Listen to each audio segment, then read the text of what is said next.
Did this happen on the train? I have to travel only 3 stops, but I guess this is what happens in America. You're okay? I'll survive, Dr. Weston. It is only Mountain Dew. And did these kids, did they apologize to you? I do not think they noticed. It's a lot of soda not to notice. Did you say anything to them? What good that would do? Besides, they could not hear anyway. They were all wearing those headphones. You're very forgiving. Can I ask you how things are at home? They begged me to take a shower. Your son and your daughter-in-law. All 4 of them knocked on my door this morning. They made Naya ask me. She says, "Grandpa, please take shower." So how did that make you feel, being asked to bathe by your granddaughter? I must admit I was starting to smell like a goat. So when you see Julia, you're reminded of your wife? Of the differences between them, it's impossible not to.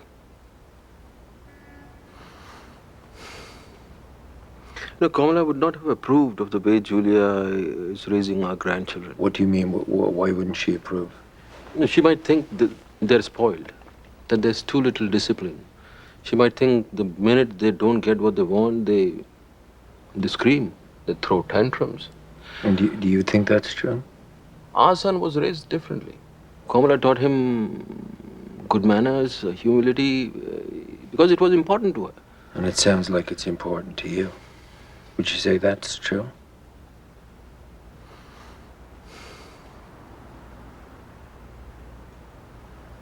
Can I ask you what else is in your notebook?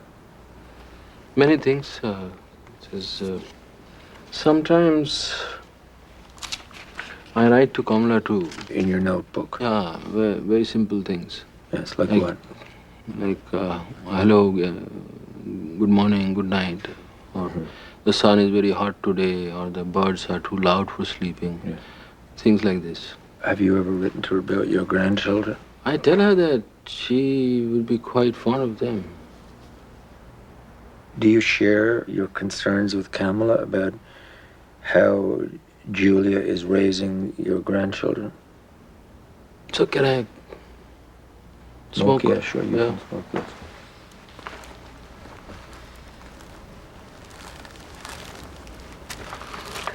Dr. Weston, please call me Sunil. Okay. And you must call me Paul. Paul. You know what happened this morning? A plumber came to fix my shower. So I had to use Arun and Julia's bathroom. As I was coming out of the shower, Julia came in. I had the towel wrapped around my waist.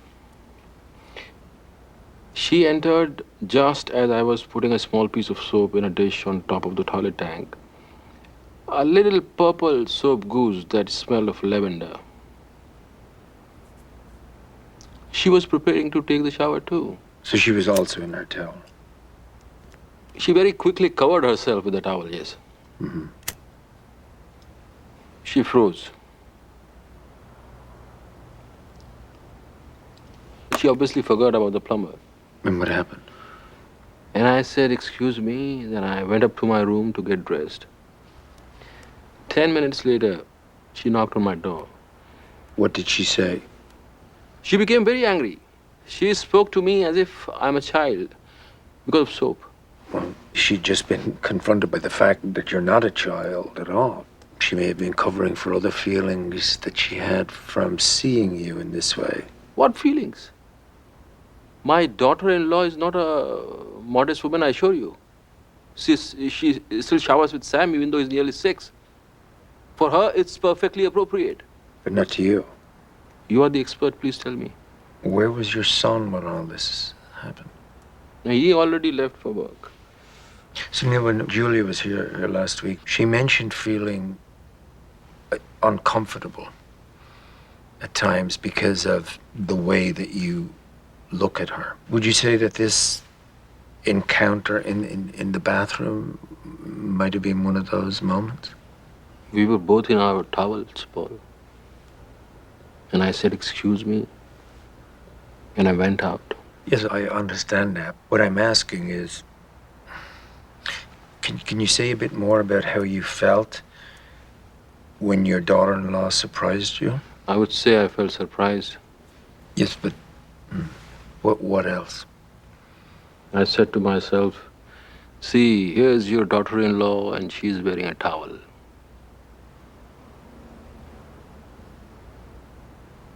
And I don't understand the rules in this house. My son and Julia are very different people. I used to believe that these differences were that drew him to her, beyond her yellow shining hair. And you don't think that anymore? Now the differences are less and less. He has become more like her, as if under a spell. I wonder how he feels not being master of his own house. I'm not for a moment dismissing your concerns. I think you have very legitimate concerns. But I do think it's possible they may be yours more than his. You're dealing with very real frustrations, yet most of your complaints are on behalf of other people. Your son must be unhappy. Your grandchildren's upbringing would disappoint Kamala. Kamala would disapprove of Julia. I guess I'm beginning to wonder if you have trouble voicing grievances of your own. The fact of the matter is that you're the one who feels stuck in your son's house. He's been cloistered away upstairs with the kids. They knocked on your door this morning to make a collective request about your hygiene. Julia polices the way you handle the objects in her bathroom. You don't have the power to smoke where or when you want. You have a right to be angry. And it's becoming clear to me that on some level you are. So I'm just thinking it might be helpful to everybody, but mostly for you, if you could begin to express that anger more directly. Try to put it into words. It's terrible in New York. You disagree? Oh no, I don't. You're Irish, you must enjoy tea. Yes, I do. So maybe you can tell me what is wrong with Americans. In India, we drink hot tea. Here, it is often no warmer than a dishwater. It's true. See? There I was expressing my frustration. And how did I do? It's a good start.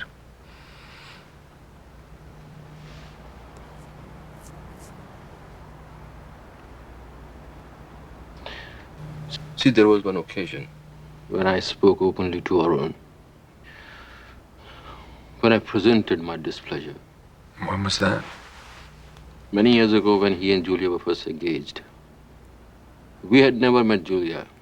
So they came to Kolkata to tell us the good news. You didn't see it that way. At first I did. Arun seemed so happy, like a small child handed a special dessert, barely able to breathe. I must admit I was pleased for Arun to receive so much attention. Much more than we were used to seeing, like holding hands, sitting very close. She even curled his hair behind his ear. In our presence, I thought Kamala was going to faint. And how did things go between Kamala and Julia? Very bad. Towards the end of dinner, Julia expressed her disappointment that we would not allow her to stay at our home. So where was she staying?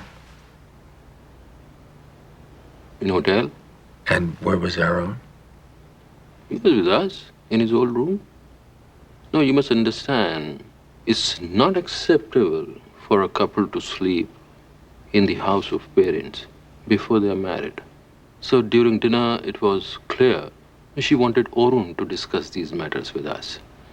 So when Arun could not bring himself to do it, she proceeded to do so herself.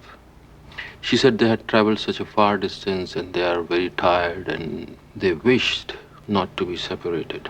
Arun was so embarrassed. He could not even look at his mother and me. And how did you and your wife respond to that?